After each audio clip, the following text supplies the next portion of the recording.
is probably one of the most confident dogs I've ever seen. He knows that he's worth it. He knows that he can make these decisions. And he doesn't need me to do for that.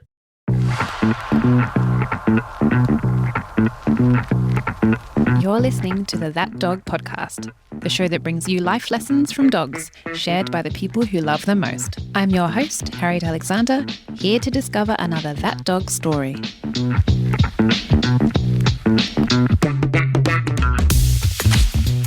My guest today has some amazing stories to share, so I'm thrilled to be speaking with him. Jonas became a canine instructor in Sweden in 1986 and went on to study with a number of well-known professionals in the industry and gained further qualifications from there. And he moved to Spain in 1992. After withdrawing from the dog world for a few years, he eventually got pulled back in, as sometimes happens, and has since dedicated himself to dogs professionally. And he also hosts his own podcast in Spanish, if we have any Spanish speakers listening. So welcome, Jonas, to the That Dog podcast. Thank you very much. I know you've had lots of important turning points in your journey with dogs. So I thought to start with, you could tell me a little bit about your background with dogs and about some of these key moments that have led you to where you are now. My first own dog, if we put it that way, would be a little beagle, a female beagle called Fia, that started it all. In Sweden, basically what you should do and what people are doing is that they take the little puppy and they go to a puppy course. I don't know if they still do it, and there is this organization in Sweden that's called Brukshundsklubben, which means basically the working dog club. Mm-hmm. And it's a national thing. It's all over the country. I think it's subsidized by the government. So it doesn't cost you that much. So I took a puppy course with her and got interested in that. And that meant that I then ended up taking an instructor's course. Thanks to a hunter I met when she was still a puppy, ended up being basically a loose leash dog. She was more or less running around on her own all the time. And I saw the tip of her tail in the field moving around. But that helped a lot because that gave me, from the start of it all, the sense of that I don't have to control the dog, really. But then when I came to Spain, I got myself a Siberian Husky. And people were saying to me that, oh, they're impossible. You can't work with them. They're so untrainable and things like that. So I said, well, we'll see about that. I had my own little stubborn head on, and she ended up being, in the eyes of society, I would say that she ended up being absolutely perfect dog, because she could walk in here in Spain in Benidorm, which is a tourist center, which got loads and loads of people walking around in the streets. And she could walk with me off leash, doing a heel with all the people running around, and she held the heel everywhere. There was no problem at all. And then I went in and got a paper or something like that. I stopped outside the door, and that meant that me stopping meant that she sat down. And if I walked into the shop starting walking with my right foot, she still sat there. And she sat there until I came back out again. And I walked around her and I put myself in the position I had when I left her. And then I started walking with the left foot. And that meant that she stood up and she continued with the heel without me even giving her the command for it. And that was me showing people that this can be done with a Siberian Husky. Had absolutely nothing to do with the dog. That dog, she was beautiful. Absolutely beautiful. And she was not in the equation. I didn't care. It was all me. Yeah. It was all me, 100%. There was not even 1% of Luna, which was her name. And I know today that I probably gave her a miserable life, which is sometimes tough. It's tough now when I talk about it. And that is not fair. I've come to that conclusion. If I'm having a dog for me, don't have it. If it's for my ego, then you shouldn't have the dog. You should think twice. But now I live in a completely different perspective. Put it this way. these 10 dogs I have in this household, I haven't even trained the recall with not one of them. Mm-hmm. And they run around loose. People say, oh, you don't have a recall. If I need them to come to me, I can call on them and I shout their name, and they know, because I don't usually do it, and they know that that means, oh, I should get over there because he's calling on me. They must be important. Because you're not doing it 50 times a day, Exactly. And then taking. Exactly. Giving the freedom to the dog to decide and make decisions and stuff like that. I've actually come to the conclusion that they know what responsibility means. Because I've given them the freedom to find out that they have actually, well, I've got this freedom, but that means I have to be responsible with it. The same way we are with these hunting dogs. When they're out in the field and sometimes there's something moving, when they're younger, they would definitely run after it. Today, they actually assess the situation. Yeah. They stand there, they can look at it and say, nah, it's not worth it. It's almost giving them that opportunity to figure that out is something that we don't do, that learning and that problem solving. And that is something that I understand as well. All this, I would say, we can take it back to the beagle. It all started there because I did more or less the same thing with her. And that was that hunter I met one day in a forest when she was really small. And I had her on a leash, but a longer leash. And he asked me, why are you having her on a leash? I said, I don't want her to run away. And he said, she's a lot more afraid of losing you than you are losing her. So from then on, I let her loose. And since she was that small, she was really where I was. Yeah. And that kept going. It's interesting that you started with your beagle doing something almost without thinking about it because that was the circumstance. But actually, then you've pulled those lessons through a lot later and realized what the value of that was. But obviously, there was a process to get to that point. And I appreciate you sharing the story about your husky because that is a hard thing. And I think what struck me about that is this idea of what a perfect dog is. And I think you're right. It's almost a perfect dog is a dog in a way not being a dog, which speaks a lot to how we see dogs on a broader level. We're here to talk about your that dog, but it's great to have that context. So tell me about your that dog, who they are and how you met. That dog for me is Gandul. That is Spanish, and that basically means lazy. He came to me when he was 4 months and a week old. And he showed me rather early that nothing that I really had used to communicate with the dog before worked with him. He was very much his own. He told me very early that if I want to stand over here and sniff on this, I'm going to do that until I'm finished with it. And then I might go over and I'll see what it is you want me to do. But I'm going to finish this first. And if you don't let me, I'm not going to collaborate or cooperate with you at all. I'm going to stand here and I'm going to be miserable and grumpy. And was he like that right from the start? Most definitely. He is a rescue dog, but he was rescued very early and was fortunate to come into a foster home where there was a female galgo adult that took him and his brother in custody. She adopted them as her own. He had those stable adults around him then, even though he was a rescue. And that is key to all this. I don't know if the foster home was actually aware of what they were doing and did it on purpose, but what they did everything absolutely 100% right. The dogs were in a calm area, but they went into the city once in a while. And that meant that they were walking around among the people, among all the noise, and these two puppies were as well. But they were doing it with their mother. Yeah. And then they went on walks with other dogs out in the countryside, and they had socialization with other dogs, all with their mother. So their mother was there for them. The relationship I have with my dog has to be a trust relationship. The dog has to be able to trust me. and trust me in the sense that I am there when they need me. And that was what they had from their mother. And that is the key to make both of them, because I've got these two brothers here now. Gandul came first, and the other one, Goku, he turned up a year and a half later, but that was completely different circumstances. But Gandul was definitely one of the most confident galgos I've seen. There's no question about that. Mm-hmm. And he's probably one of the most confident dogs I've ever seen.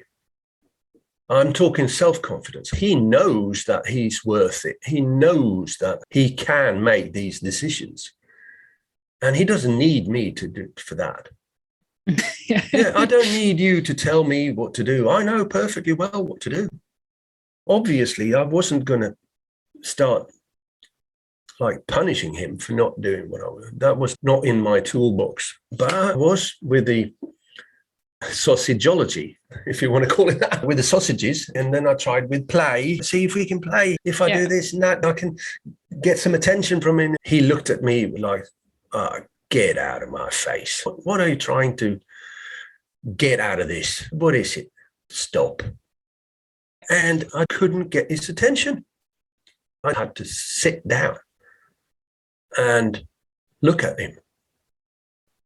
I had to sit down and observe. I had to learn. I had to ask him, what motivates you? What is it that makes you tick? What it turned out to be was letting him understand that it is up to him. I'm letting him decide. Giving him that freedom has meant that he is now choosing to be attentive. He has accepted me as the reference, and he has accepted me as the pillar in his life. He knows that I am there to support him when he needs it. And that means he doesn't want to lose me. He doesn't want to run away. He has his personality. He has his own criteria. And I can obviously, as a human being, I can destroy that. Yes, I can. But in this case, I had to realize, what is it that makes him tick? I'm 100% convinced that what makes him tick and what he needed was that I accepted that is what we've got. I accept you. I take you in as you are. I'm not going to try to change you. And I have to mold myself into that. And it turned out really, really well. Yeah. I was going to ask, I mean, while you were getting to that point, was it a difficult process? Did you feel yourself struggling with certain things or being challenged by that behavior that you weren't so used to? I think it was frustrating sometimes, yes, because it's got an ego in it. And since I am the rational being here, I am supposed to be the one that is in charge, because I am the one that I've got a bigger brain. I know what's going on here.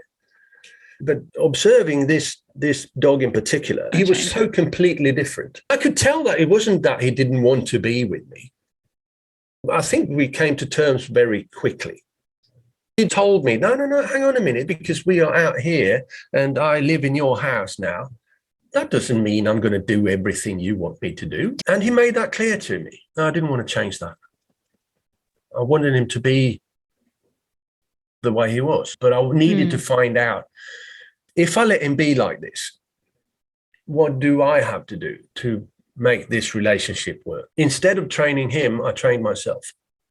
I had to train myself to fit in, make me fit in with him, not the other way around.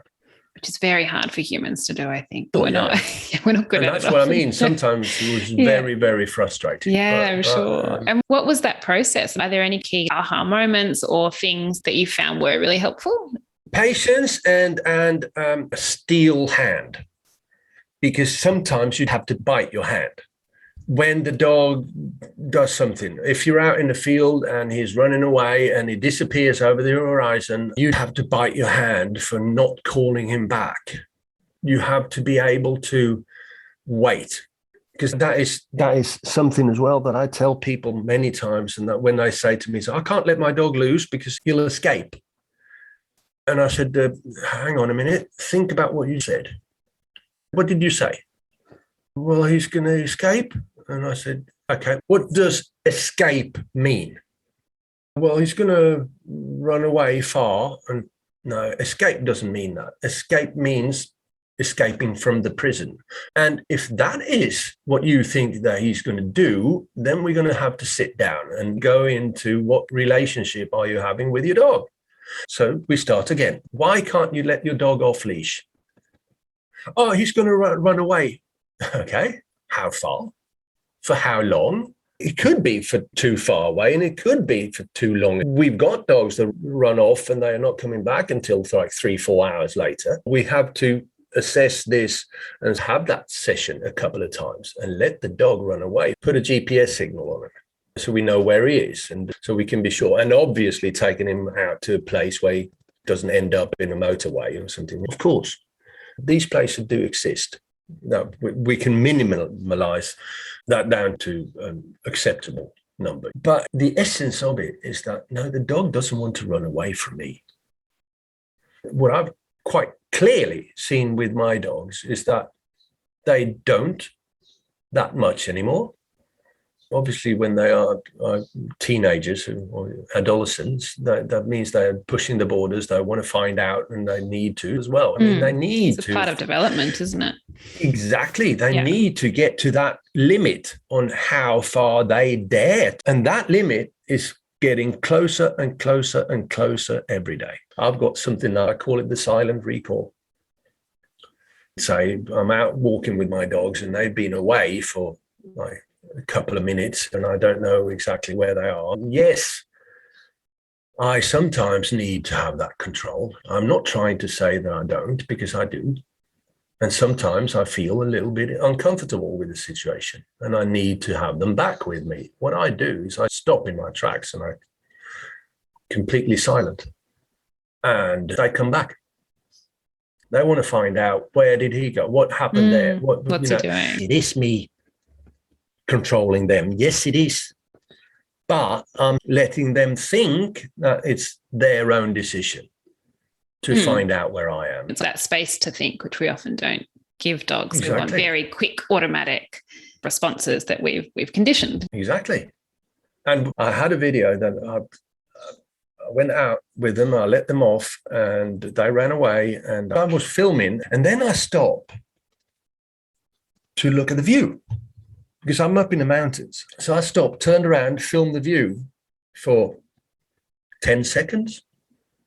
That 10-second stop that I did there, filming the view, all of a sudden the dogs are coming running. And then we continue walking. That, to me, shows me 100% that they want to be with me.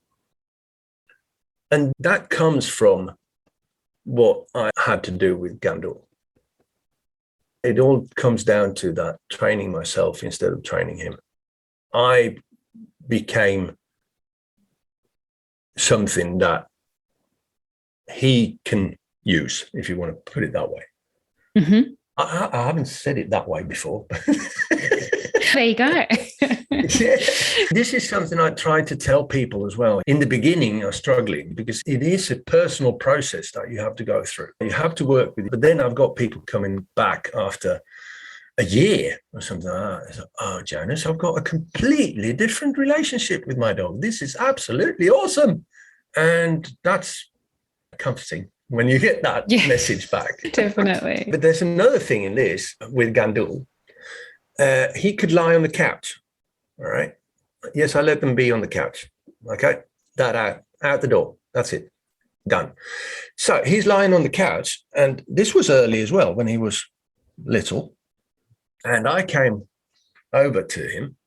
And if he was lying there comfortable and feeling good, he could growl at me. He could like, and that meant that I gave him a little bit more space and I sat down somewhere else. I'd never done that with another dog before. Oh, no. You growl at me? How dare you? I'm going to sit here, if you like it or not. Do I really have to sit where he is? No, I don't. We usually don't. There are other places where I could sit. So that was another thing that I realized. I had looked at the dog growling at me before as something really bad. And personal, right? I think sometimes when that happens, people find it a personal slight rather than a communication signal. Now I told myself at that point, and like, how would I react? If I would lie in a place and whatever, and someone else came and like basically sat on me, I would probably growl as well. It's a really interesting point, and it made me think about physical contact with dogs and how much we really seek it and do get quite offended when it doesn't arrive. And I think it is something we have to work on all the time. I'm thinking of my own young dog who's about 8 months now and who's becoming more independent and is not quite wanting that contact as she did. And I was a bit like, oh God, I miss that, the cuddliness. But actually, it's a very healthy thing that she is developing that independence, and it means that she can be, exactly as you say, more self-confident. So shifting that lens and perspective, I think, can really help. When it comes to it, look at it as if, for me anyway, that I am his father. And that means that I try to have that relationship, to be a father figure, in the sense that I don't have to tell him exactly everything that he has to do.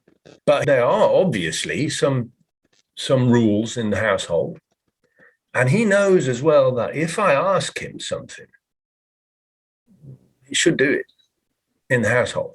I ask him very little, but when that comes, he should get it done.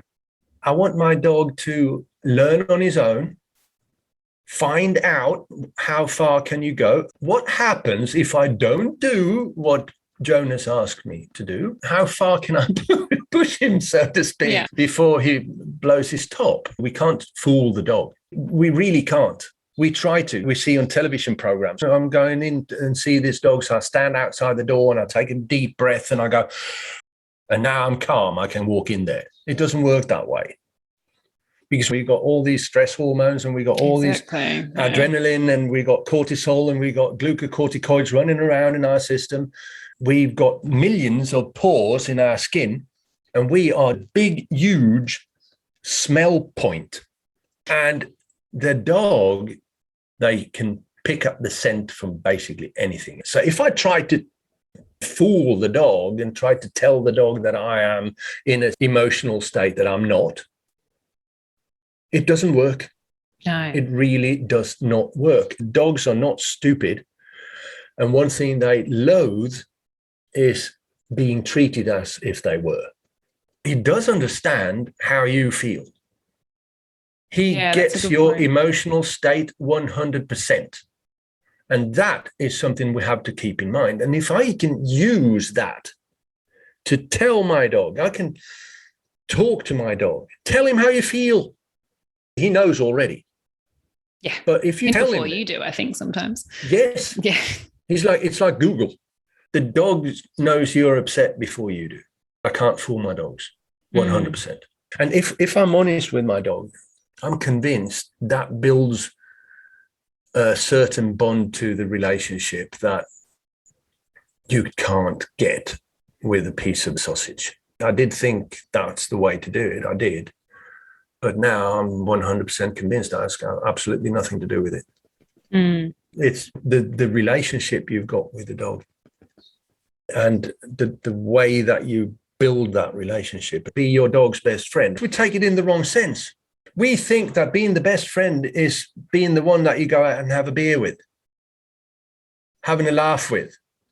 That's not your best friend. The best friend is the one you pick the phone up at 2:00 in the morning and you ring them up and they're picking up the phone and they listen to you. A point of security and safety, which I think that's the really important part. The support. I'm 100% sure that for Gandul, I am the one that he runs to when he needs someone. And I think when you have that relationship, that is when this idea of teaching lots and lots of different things to try and live together peacefully becomes much less relevant. If the relationship's not there, those things are managing a situation that's probably not working particularly well. I used to take my dogs out when I was running. I don't anymore. What changed? I realized that I took them with me because I thought that was something they would enjoy, but I've come to the conclusion that they don't. They run with me because I'm running and they don't want to lose me. I can tell you as well that if they start running when we're out and I start running with them, we're not running for a very long time. I assess in a local shelter on aggressive behavior and fear. And since I've got galgos, I work with galgos and podencos quite a lot.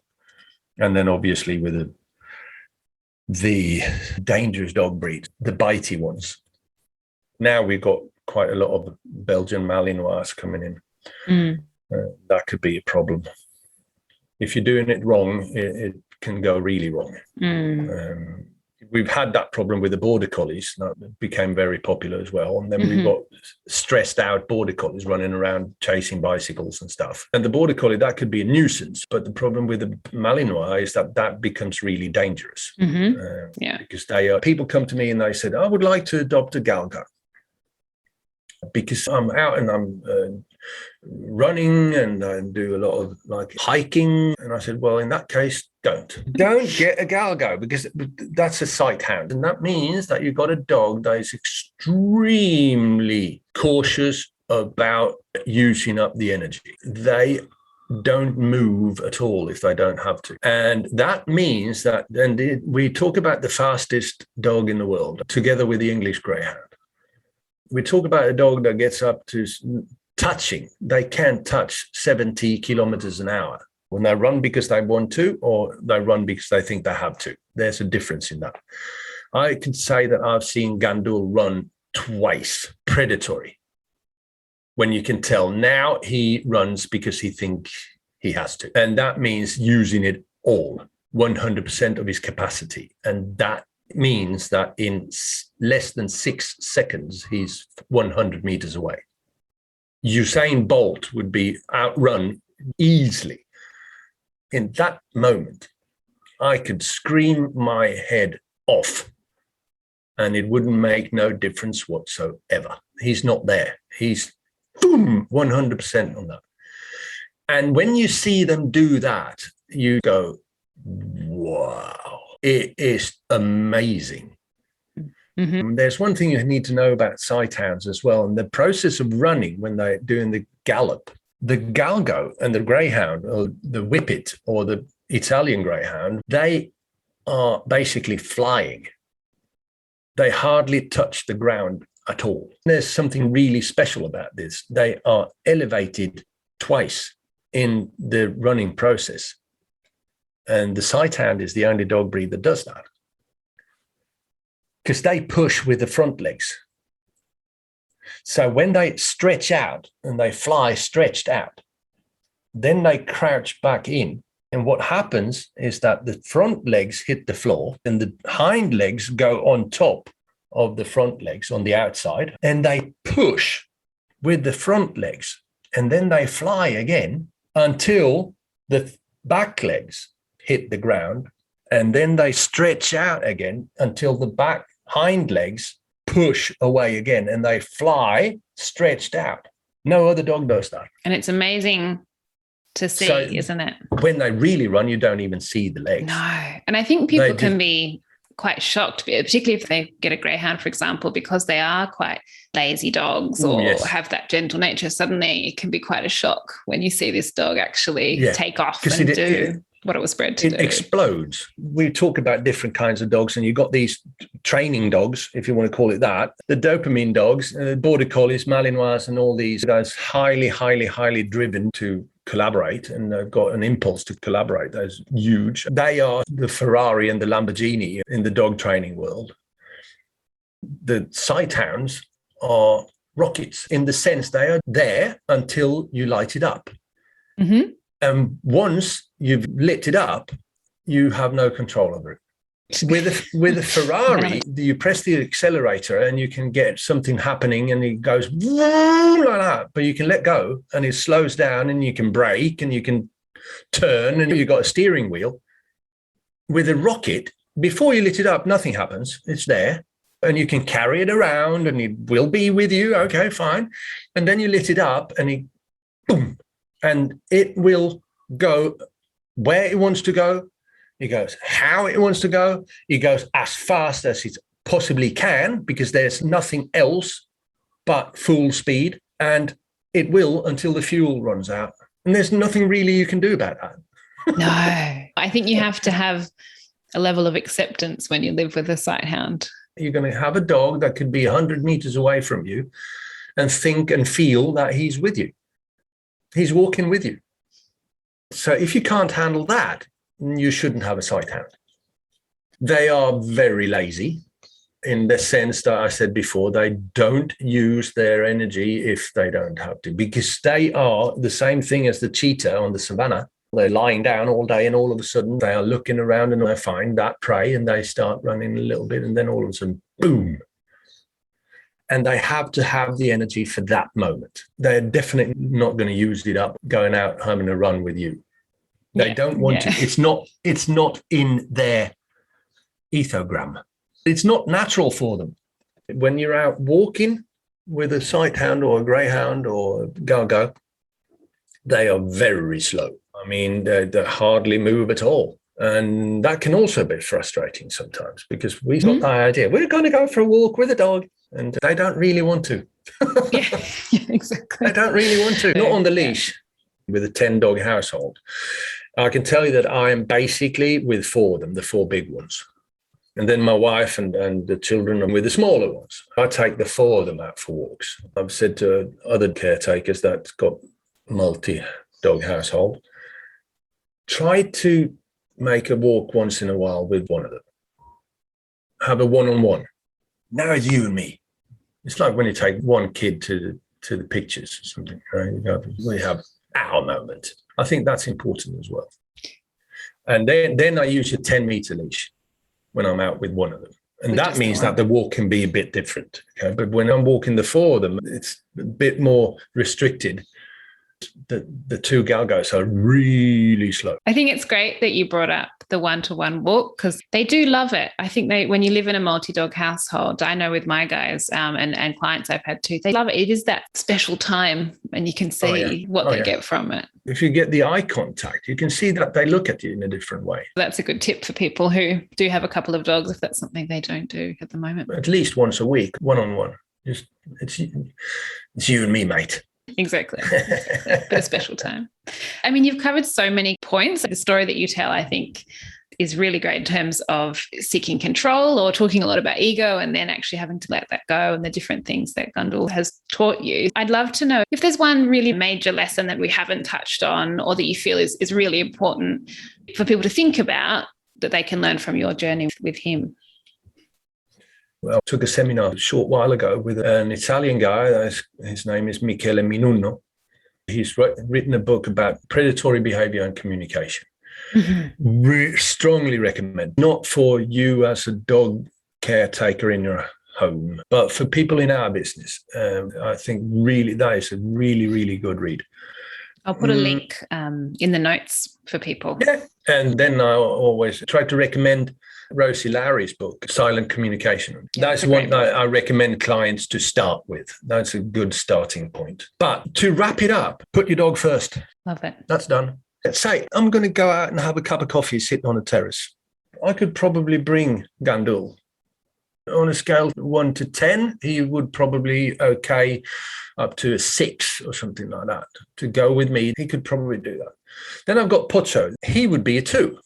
He would hate it. That means I'm not taking him with me to a terrace and sit and have a cup of coffee or a beer or whatever. I wouldn't. It's not something that he would enjoy. It would be the other way around. So if I put my dog first, whenever I make a decision that is including me, that I am going to do something, when I'm looking at if I'm going to bring my dog or not, or if my dog is going to be involved in this, put your dog first. Will the dog enjoy it? Will he learn something from it? Will it be beneficial for him? And if there's too many no's, leave him home. Obviously, if he's not having a separation anxiety problem or something like that, okay? We do things with our dog, not having a clue if it's something that the dog likes to do. If you're taking your dog to something on and on and on that he hates, what does that do to your relationship with that dog? How does the dog look at you? What are you to that dog? There was another Italian, his name is Giuseppe Fatone, and he put something on Facebook that I translated to English. And basically what he says, what person do you want to be for your dog? You decide. The dog can't decide for you. You decide what kind of a person you are to your dog. It's also an opportunity. I think sometimes having dogs in our lives is an opportunity to be better people, to try and, refine those skills that can be really hard for us, which is what you're talking about when you're making that choice. If you think about who you want to be for your dog, if you're not there yet, you can get there. There's things you can do to try and go to that aspiration that you have, which can be quite powerful. A colleague of mine here in Spain that I talk a lot to, because I actually even call him my cousin. We're not, but in Spanish, saying that he's my cousin means we're really close. But it's Santos Alfines. He communicates in Spanish. If you're Spanish, check him out. He's definitely another one that I use as a reference. And he says, the less I teach my dog, the more he learns on his own. It is such a profound phrase when you really look into it. And it's really what it's all about. So put your dog first. And the less you teach your dog, the more he learns on his own. I think those are two things that I'll take with me, and hopefully the audience will too. So thank you so much for this discussion. It's always great to talk to you about all these different ideas. If people want to learn more about you and your work, where can they find you? They can find me on jonasthulin.com. I've got 2 Facebook pages. They're called Jonas Thulin as well. One is called Jonas Thulin EN, which is for English, and then I've got one ES, which is for Spanish. I'm on Instagram as well, Jonas Thulin, EN and ES, Spanish and English as well. It's been really great. And thank you again for taking part in the podcast, and really appreciate your time. Anytime. And it goes both ways, Harriet. Thank you. I enjoy very much talking to you. Thanks for listening to the That Dog podcast, hosted and produced by me, Harriet Alexander of All Dogs Are Good. You can find out more about my work by visiting alldogsaregood.com. Make sure to subscribe to the podcast on Spotify, Apple Podcasts, or your favourite platform. And if you enjoyed the show and want to hear more, leave a review. It really does help the podcast. And now, it's time to go and learn from your dog.